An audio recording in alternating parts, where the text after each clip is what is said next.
Hi, I'm Bugsy and I'm an addict. I'm going to be reading just for today, September 4th, 2024, Cluttered Spirits, page 258, basic text, page 41.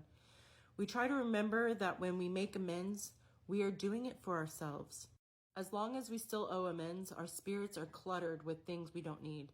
We're carrying the extra load of apology owed, a resentment held, or unexpressed remorse. It's like having a messy house. We could leave so we don't have to see the mess, or maybe just step over the piles of debris and pretend they aren't there. But ignoring the disorder won't make it disappear. In the end, the dirty dishes, the crumb-filled carpet, and the overflowing waste baskets are still there, waiting to be cleaned up. A cluttered spirit is just as hard to live with as a messy home. We always seem to be tripping over yesterday's leavings. Every time we turn around and try to go somewhere, there is something blocking our path. The more we neglect our responsibility to make amends, the more cluttered our spirits become. And we can't even hire someone to clean it up. We have to do the work ourselves. We gain a deep sense of satisfaction from making our own amends. Just as we would feel after we've cleaned our homes and have time to enjoy a bit of sunshine through the sparkling windows, so will our spirits rejoice at the freedom to truly enjoy our recovery.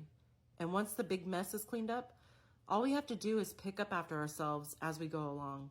Just for today, I will clear away what's cluttering my spirit by making amends I owe. When you make amends, it really does send a sense of relief through your soul, because you know that you have taken the responsibility and accountability of your actions, and you have reached out to try to correct that action and that behavior and that pain that you caused somebody else. And I don't know about you, but when I tell someone I'm sorry and I admit that I was wrong and I've done something to hurt them, and I recognize that and I bring it forth, I feel so much better, because I know that they know that it wasn't unnoticed. Because I know when people hurt me, I wonder, like, do they even know what they just said to me? Do they know that what they did hurt me? Unless I personally tell them, hey, that hurt my feelings, do they know that their actions and behaviors are causing harm to other people? Like, do they know that I'm in pain because of what they've done to me? And I wonder, like, maybe they didn't even notice. But we as addicts, we know we caused heartache. We know we left destruction in our wake. We know that we have done things to other people that didn't deserve it. And we didn't care. As long as we got our fix, we didn't care who we hurt, not even ourselves. We didn't care we were hurting ourselves, as long as I felt good because I was high. But then when that person who may have hurt me comes up and say, hey, you know what I said the other day, I'm sorry. I didn't mean to come off that way. I didn't mean to hurt you.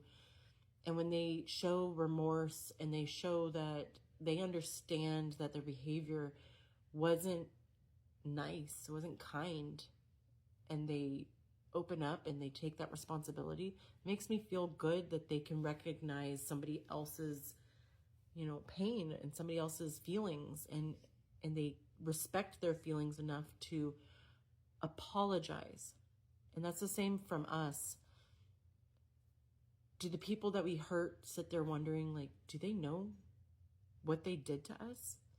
Do they know that their addiction didn't hurt only them? And for us to make that amend, we are freeing part of our spirit by apologizing and saying, hey, I recognize what I did. I know what I did was wrong. I know what I did hurt you, and I am so sorry. And then offering something. Can I do something to help fix it?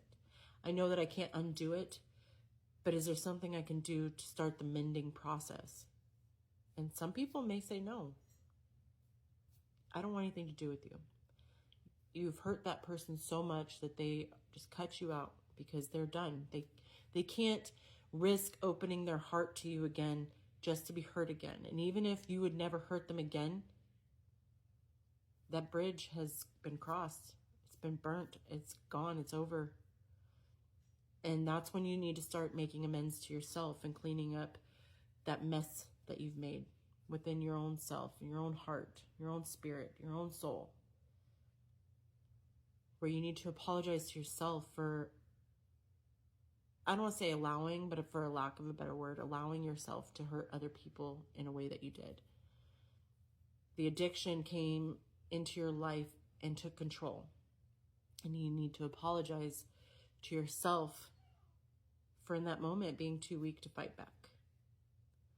But the great thing about recovery is as we make our amends to others and to ourselves, that weight is getting lifted every day. That burden is being lightened by every amend you make. Every day that you respect your own feelings and thoughts and apologize and say, that wasn't me who did it. That was the addict that held me hostage. And it's not, you're not transferring guilt. You're not transferring responsibility to somebody. Oh, that wasn't my fault. I was an addict then. You know, it wasn't, that's not what you're doing. You're apologizing to the you that was trapped inside. I'm so sorry that I didn't do anything sooner. But we are going to be on a better path, and we are going to correct the wrongs that we have made. I will apologize for that addict that I once was. And I think the biggest part about being in recovery and being better and healed, I think the biggest part of that and making amends is knowing that you're on a better path now. You've got a job, you've got your own place, you've got your kids, you've got, money coming in because you're not, legal money coming in, and you're doing all the right things, and you're an upstanding citizen now. And it's like, I'm better though. I'm good. But still being able to step back and be like, but I did some bad things and I need to fix that. It's really a big show of character that you could say, even though I am better now and I'm not high, I'm not drunk, I'm still going to apologize for the time that I wasn't myself. It's almost apologizing for someone else, but you're really just apologizing for yourself to that person. You're admitting your wrongs and you're cleaning up. You're cleaning the house. You're not stepping over those piles. You're not tripping over the memories. You're not being buried by the hauntings of what you've done in the past. And you can just have a sigh of relief that I am better than I was. And I can let other people know that. And I can accept when they shut me down. And I can find other ways to make amends in that area. You can volunteer somewhere, or you can make sure that you are there for your family like you weren't there before, or you can help somebody else before it's too late for them. Stop them in their tracks and be like, hey, I know where this road leads, and it's not a very fun place to go. It's got nothing but heartache and damage and destruction at the end. And you will lose the best things that you've ever had in your life. And I'm telling you that from experience. You need to stop now. You need to turn around, and you need to find a new path. And sometimes there are no ways possible to make that amend. Like I've mentioned before, that person may no longer be with us. They may have passed on and never known you as a sober you. And in that case, you live your life in their memory. Live your life in the way that you would want them to remember you. Live your life in a way that you wanted them to see you as before they were gone. And even if they are still living and they've completely cut you out of your life, you keep going. So that maybe someday, maybe one day, they'll reach out and say, I'm ready. And you could be sober and say, so am I. Just clean up the mess in your life. You'll feel a lot better. And I hope everyone's doing well out there, and I'll talk to you later. Bye.